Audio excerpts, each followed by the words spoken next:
সুপ্রভাত প্রিয় পরিবার, কেমন আছো তোমরা সবাই? আশা করছি সবাই খুব ভালো আছো, সুস্থ আছো। আমার নতুন একটি ব্লগে তোমাদের সকলকে স্বাগত জানাই। আশা করছি তোমরা সবাই খুব ভালো থাকো, ভগবানের কৃপায় যে যেখানেই থাকো ভালো থাকো, সুস্থ থাকো। আজকে আমার নতুন ভিডিওতে তোমাদের সকলকে স্বাগত জানিয়ে ভিডিওটা শুরু করলাম। ভিডিওটা যারা দেখছো তারা প্রথমেই একটা করে লাইক করে দিও। তোমাদের এই একটা লাইকে আমার অনেক হেল্প হতে পারে।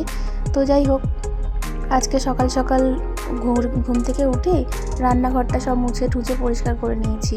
আজ আবার মকর সংক্রান্তি, তাই আজ সকালে প্রচণ্ড পরিমাণে ঠান্ডা পড়েছে। এত ঠান্ডা মনে হয় এই মাস মানে এই বছরের প্রথম শীতে পড়লো। তো যাই হোক, ঠান্ডা পড়লে আর কি করা যাবে, কাজ তো করতেই হবে। তো সকালবেলা বেশ অনেকগুলোই বাসন ছিল, সেগুলো মেজে ঘষে রেখেছিলাম। আর আজকে এতটাই ঠান্ডা লাগছে যে কি বলবো, ঘুম থেকে তো উঠতেই ইচ্ছা করছিল না। তো যাই হোক, তবু উঠেছি, অনেকটাই লেট হয়ে গেছে। আর ওদিকে সোনা বাবাকেও একটু দেরি করে তুলেছি। ভাবছি এত ঠান্ডার মধ্যে তুলবো কি তুলবো না, কাকিমা পড়াতে আসবে কি আসবে না এই চিন্তা করতে করতে অনেকটাই লেট করে তুললাম। তো এদিকে এই করতে করতে কাকিমা কিন্তু চলেই এসেছিলো। আর ও কি করে বলো তো, যদি দেখে যে দিদিমণি চলে এসছে ওর ঘুম থেকে ওঠার আগে, সেদিন আবার মুডটাও প্রচণ্ড খারাপ হয়ে যায়। তবুও যাই হোক, আমারই দোষ, এর কারণে এটার ওর দোষ নয়। আজকে আর বেশি কিছু বলতে পারবো না। তো ঘুম থেকে উঠেই বলছে, মা দিদিমণি কেন এত তাড়াতাড়ি চলে এসছে, কেন এত তাড়াতাড়ি চলে এসছে। কিন্তু ওকে তো আমি বোঝাতে পারছিলাম যে কাকিমা ঠিক টাইমে এসেছে, আমি ওকে একটু দেরি করে তুলেছি, যেহেতু বাইরে প্রচণ্ড পরিমাণে কুয়াশা, এত ঠান্ডা, কি আর বলবো। তো যাই হোক, বাসন টাসনগুলো জায়গা মতন গুছিয়ে রাখলাম। আর এই যে টিফিন বক্সগুলো একটুখানি মেজে নিয়েছি। রান্নাঘরে থাকলে না টিফিন বক্সগুলোর মধ্যে আবার তেল মশলা ছিটকে আবার নোংরা হয়ে যাবে। তো ওই কারণে একবারে মুছে টুছে নিয়ে এইগুলো অন্য জায়গায় রেখে দিতে হবে। আর এগুলো মাছ ঠাছ যখন বেশি নানান রকম আনা হয় বা কাউকে কিছু দিতে গেলে এই টিফিন বক্স কিন্তু খুব প্রয়োজনীয়, তাই এগুলো যত্ন সহকারেই রাখি। কিন্তু ইদানিং এই টিফিন বক্সের ঢাকনাগুলো খুব একটা ভালো হচ্ছে না। টিফিন বক্সগুলো যেরকম এরকম হোক, কিন্তু ঢাকনাগুলো ভেঙে যায়। যাই হোক, সমস্তটা মুছে মুছে পরিষ্কার করে নিলাম। এবারে কাজকর্মের দিকে শুরু করি। গতকাল যেহেতু পিকনিক করেছিলাম, সে কারণে মোটামুটি সবেরই ঘুম থেকে উঠতে লেট হয়েছে। আর আমি তো একদম ঘুমিয়েই কালকে তাড়াতাড়ি শুয়ে পড়েছি। কিন্তু আমার আবার ঘুম ভেঙেছিল সকাল ভোর ৫টায়, কিন্তু শুয়েই কাটালাম, কারণ প্রচণ্ড ঠান্ডা, বাইরে তো বেরোতেই ইচ্ছা করছিল না। তো একবার উঠেছিলাম ৫টার সময়, তারপরে আবার উঠলাম ৭:৩০ নাগাদ। উঠে দেখছি কেউ ওঠেনি, তো ওই কারণে আবার শুয়ে পড়েছি। এই আর কি আজকে হচ্ছে। তো যাই হোক, চলো এখানে প্রেসার কুকার মুছছি, কারণ সকালবেলা আজকে সোনার স্কুল নেই, তো ভাত আজকে দেরি করে করব, আর কিছু একটা টিফিন বানাবো। তো এই কারণে ভাবলাম যে কি বানাবো, ওই ভাবতে ভাবতে ঘরের মধ্যে দেখলাম যে বেশ অনেকটা ডালিয়া ছিল। হ্যাঁ, ডালিয়াটা বেশ অনেক দিন আগে আর কি কেনা হয়েছে। তো এই ডালিয়াটাই ভাবছি আজকে রান্না করে নিই। তো এই কারণে কটা আলু কেটে নিয়েছি। আর ডালিয়াটা প্রেসার কুকারেই রান্না করব, তাড়াতাড়ি হয়েও যাবে। আর ওদিকে তোমাদের দাদাভাইও উঠে গেছে, ভাবছি যে এটা খেতে পারবে কি পারবে না। যাই হোক, তাড়াহুড়ো করে করার চেষ্টা করলাম, তো লাস্ট পর্যন্ত খেতে পারেনি। তো গতকাল রাত্রেবেলা ও পিকনিক করে এসে কালকে রাত্রে ভাতও খায়নি। তো যাই হোক, কটা ভাত ওর যেগুলো খায়নি বেশি হয়ে গেছিলো, তো সেই ভাতটাই আর গরম করে দেবো, আলু সেদ্ধ দেবো, ডিম দিয়ে খেয়ে নিয়ে চলে যাবে। আর এদিকে ডালিয়াটা আমরা পরে সোনাকে সকালে পড়তে বসে একটুখানি ম্যাগি খাইয়ে দিয়েছিলাম, তো খাবে না অনেক বায়না করে আর কি খেলো। তো আজকে মুডটা প্রচণ্ড খারাপ হয়ে গেছে, পড়তেও চাইছে না, খেতেও চাইছে না। তো যাই হোক, যেটুকুনি খেয়ে ওদিকে পড়তে বসেছিলাম। তো তারপরে এখানে হচ্ছে ডালিয়ার জন্য এই যে তেজপাতা ফোড়ন দেবো, আর শুকনো লঙ্কা, গোটা গরম মশলা, আর দেবো হচ্ছে একটুখানি সাদা জিরে ফোড়ন। খিচুড়ি যেরকম করে রান্না করে ওরকম করেই করলে পরে ডালিয়াটা ভালো হয়। আর প্রেসার কুকারের মধ্যেই কিন্তু তেল সমস্ত জিনিস একেবারে দিয়ে দিচ্ছি। দিয়ে আর একটুখানি হচ্ছে আদা এর মধ্যে কুড়িয়ে দিয়ে দেবো। দিলে পরে আদা কুড়ানো, জিরে গুঁড়োটা আমার বাড়িতে শেষ হয়ে গেছে, তো সে কারণে জিরে ধনে ভাজার আর শুকনো লঙ্কা ভাজা যে মশলাটা থাকে না, তো ওই মশলাটা দিয়েই আর কি করবো, ওটাই আর কি ভাবছি। তো এলাচগুলো একটুখানি ফাটিয়ে দিলে ভালো ফ্লেভারটা বেরোয়, তো এই কারণে কাঁচি দিয়ে যে কেটে কেটে দিচ্ছি। তো তেলটা গরম হওয়ার পরে তেলের মধ্যে যে আলুটা দিয়ে দিয়েছি, ওই ফোড়নগুলো আর কি ফ্লেভার উঠে গেছে, তারপরে আলুটা দিয়ে একটুখানি ঢাকা চাপা দিয়ে দিলাম, যাতে একটু নরম হয়ে যায়। তো ততক্ষণ ওদিকে আলুটা মানে নরম হতে থাকুক, আর আমি এদিকে ডালিয়াটা আজকে ধুয়েই নিচ্ছি। ডালিয়া, তারপরে মুগের ডাল আর কটা মটর ডালও ছিল, সমস্তটা একসাথে করে নিয়েছি, করে একটুখানি ভালো করে ধুয়ে নেব, নিয়ে ওর মধ্যে একসঙ্গে সমস্তটা একসঙ্গে ঢেলে দেবো।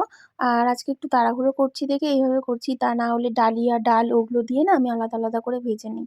তো যাই হোক, আজকে একটু শর্টকাটের মধ্যেই করার চেষ্টা করছিলাম, ভাবছিলাম তোমাদের দাদাভাই যদি সকালে এইটাই খেয়ে যেতে পারে, কিন্তু এই যে প্রেশার কুকার ঠান্ডা হতে সময় লাগে, তো তো ওই কারণে আর কি, যাই হোক ও খেতে পারলো না, ওকে ভাত করে দিয়েছিলাম। আর এখানে আদাটা ওই কুড়িয়ে দিয়ে দিলাম কোড়ানির মধ্যে। শর্টকাটের সময় আমি একটু ওরকমই করি। আর যেহেতু জিরে গুঁড়ো নেই, এই যে ভাজা মশলাটা দিয়ে দিচ্ছি। আর দিয়ে দিলাম সামান্য একটুখানি হলুদ, আর দিয়ে দেবো অল্প একটুখানি সামান্য পরিমাণ লঙ্কা গুঁড়ো দিচ্ছি, কারণ সোনা বাবাকেও খাওয়াবো, একটুখানি বেশি ঝাল হলেও আবার খেতে পারবে না। আর অল্প অল্প ঝাল হলেও মোটামুটি খায়, তো ওই কারণে অল্প একটু ঝাল দিলাম। টমেটোটা আনতে ভুলে গেছিলাম, তো দৌড়ে গিয়ে টমেটোটা কেটে দিয়ে দিয়েছি। আর এবারে হচ্ছে ডালিয়াটা একেবারে প্রেশার কুকারের মধ্যে ঢেলে দিলাম, আর পরিমাণ মতো জল দিয়ে এবার ঢেকে দিলেই একেবারে তারপরে সিটি পড়লে রেডি হয়ে যাবে। তো এই যে দেখো রেডি হয়ে গেছে, আর ওপর থেকে কিন্তু ঘিও দিয়ে দিয়েছি। প্লেটে প্লেটে বেড়ে নিলাম খাওয়ার জন্য, আর সোনাকেও একটুখানি খাইয়ে দেবো।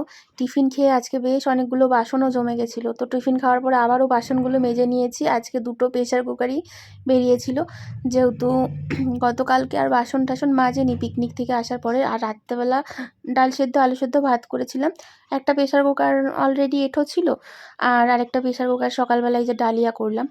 আর তারপরে বাসনগুলো মেজে নিয়েছি, কারণ বেশি বাসন জমে গেলে না আবার মাজতে অসুবিধা হয়। আর এই যে ডালিয়া ছিল এই কৌটোটা, তো ডালিয়ার কৌটোটাও ফাঁকা হয়ে গেছে, তো এই কারণে ডালিয়ার কৌটোটাও একেবারে মেজে নিলাম। চলো এবার বাসনগুলোকে গুছিয়ে রাখি জায়গাটা জায়গায়। তো ওদিকে টিফিনের পালা তো শেষ হয়ে গেছে, আবার দুপুরের চিন্তা। তো এই হচ্ছে মেয়েদের জীবন, সারাদিন একটা মানে একটার খাওয়া শেষ করে আবার পরের চিন্তা করতে হয়, পরে আবার কি হবে। তো যাই হোক রান্নাবান্না এখনও জানি না কি হবে না হবে। তো তার আগে হচ্ছে চালটা একটুখানি ধুয়ে ভিজিয়ে টিজিয়ে রাখি, তাহলে চালটা ভিজিয়ে রাখলে ভাতটা বেশ ভালো হয়। তো এই কারণে চালটা ধুয়ে ভিজিয়ে রাখলাম। আর এদিকে শ্বশুরমশাই শাশুড়ি মা দুজনে মিলে বসেছে এখন পাড়ায় সবাইকে যে প্রসাদ মানে দেওয়া হবে, তার জন্য ঠোঙায় করে প্রসাদ ভাঁজ করার জন্য। আর কাকে কি গিফট দেবে, হার ঠার নিয়ে এসছে, তো ওগুলো আর কি বের করে করে দেখাচ্ছিল। তো পাশের বাড়ির দিদা এসছে, তো দিদাকে বলছে, ওই দিদাও গেছিলো, তো দিদাকে বলছে যে কে কোনটা নিয়েছে, তুমি এটা নিয়েছো, তো এইসব বই আর কি গল্প করছে। আর সোনা বাবা দেখো ওপরে কি আর কি করছে। তো যাই হোক ওদিকে মা ওরা প্যাকিং করুক প্রসাদ, আর আমি ভাবলাম যে ততক্ষণে চলো আলু টালু কেটে নিই, আর রান্নার জোগাড় করতে হবে। তো এই যে আলু পেঁয়াজ কাটি, আর আদা রসুনও ছাড়াতে হবে। তো মানে কী রান্না করবো এই চিন্তা করতে করতে তারপরে ভাবলাম যে চলো আজকে একটু সোয়াবিন রান্না করি।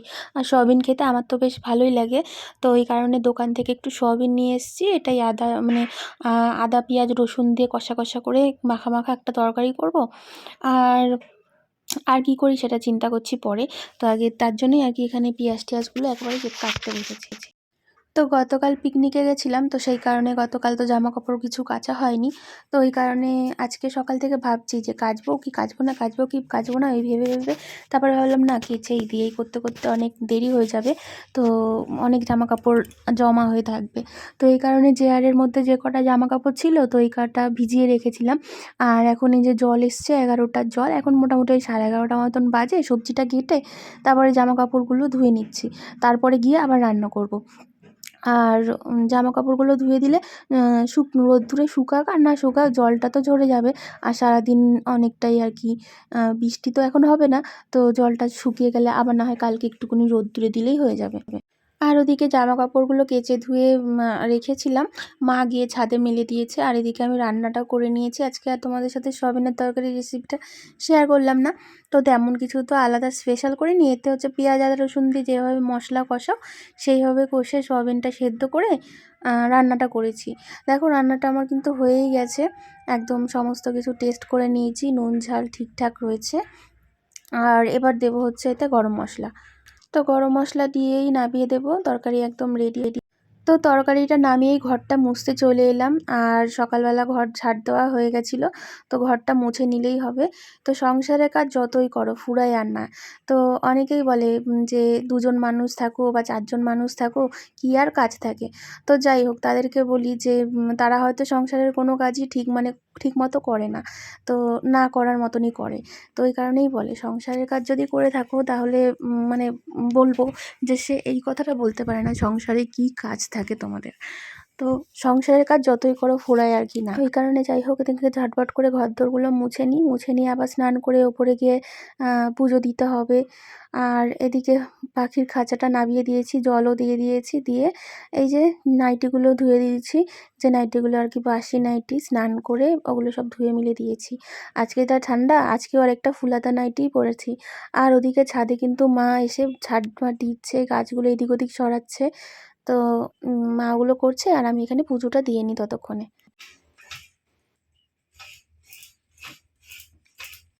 তারপরে একেবারে সন্ধ্যাবেলা এলাম, আর এখন এই যে নারকেল কোড়াচ্ছি। শ্বশুরমশাই গিয়ে বাজার করে আনলো যে পিঠে হবে, তো এই কারণে নারকেল নিয়ে এসছে, 2টো নারকেল কোড়াচ্ছি। আর ওদিকে ময়দা, চাল, সুজি, মানে চালের গুঁড়ো, ঘি, যা যা লাগবে তো মানে সেই সব নিয়ে এসছে। আর আজকের দিনে আমাদের নতুন সরা আর কি নিয়ে সরা পেতে পিঠে বানাতে হয়। তো এই কারণে এখানে এটাকে সাঁচের পিঠে বলে। তো এই পিঠেটা বানাচ্ছে, এই যে শাশুড়িমা বানাচ্ছে। ঘুরে এসে শাশুড়িমার শরীরটা একটু খারাপ, জ্বর এসেছে। কারণ যেখানে গেছিলো ঘুরতে দক্ষিণ ভারত, সেখানে গরম ছিল, আর এখানে এসে যেহেতু ঠান্ডা ওয়েদারটা পেয়েছে, তো এই কারণে একটুখানি ঠান্ডা গরম লেগে শরীরটা খারাপ, জ্বর লাগছে। তো যাই হোক, তাও আজকে বছরকার দিন পিঠে খেতে হয়, তো এই কারণে পিঠে বানাচ্ছি দুজনে মিলেই হাতাহাতি করে। বাবাই ওদিকে চালের গুঁড়িটা মেখেছে, মেখে গোল গোল পাকাচ্ছে, আমি আবার পুর ভরে রেডি করব। তারপরে কটা চুষি পিঠে বানাবো, সমস্তটা করব। আর এদিকে যে সাজের পিঠে হয়ে গেছে প্রথমে, তো ওই জন্য পূর্বপুরুষদের দিতে হয়। তো এই কারণে তোমাদের দাদাভাই আর সোনা এই যে ছাদে এসেছে, মা বললো ছাদে চলে গিয়ে আসো। দিয়ে আসতে 4:45। তো এই কারণে তোমাদের দাদাভাই আর সোনা এসেছে ছাদে পিঠে এখানে দিতে। এখানটা একটা দাও। ওখানটা না, ওখানটা, হ্যাঁ ওখানটা, হ্যাঁ হ্যাঁ ওইখানে একটা দাও। ওখানে একটা দে। তো এদিকে দেখো অলমোস্ট আমার পিঠে এইগুলো করা রেডি হয়ে গেছে। তো আমি বাবাই দুজনে মিলেমিশে করেছি। দেখো দুরকম কেমন হয়েছে অবশ্যই কমেন্টে জানাবে। এবারে এগুলোকে জলে দিয়ে মা ভাপাবে, আর আমি বললাম যে এবারে কিছুটা চুষি বানাই। তো এই কারণে আমি ওখানে চুষি কাটছিলাম। তো এইদিকে অনেক পিঠে হয়ে যাওয়ার পরে বাবাই আরও বললো যে পাটিসাপটা কটা বানাও। তো এখানে হচ্ছে শাশুড়ি মা পাটিসাপটার জন্য গোলা করেছিল। তো আজকে কেন জানি না পাটিসাপটাটা ঠিকঠাক উঠছিল না। তো কয়েকটা করে আবার রাখা হয়েছে, পরে অন্যদিন ভাজবো। অনেক পিঠেই হয়ে গেছে।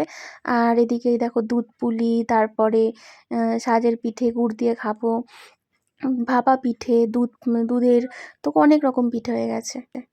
তো যাই হোক, আজকের ভ্লগটা এখানে পিঠে দিয়েই শেষ করছি। তোমাদের বাড়িতে কার কার কী পিঠে হয়েছে অবশ্যই কমেন্টে জানাবে। আর আজকের ভিডিওটা কেমন লাগলো অবশ্যই জানাবে। তো টাটা, আবার দেখা হচ্ছে নতুন একটা ভ্লগের সাথে।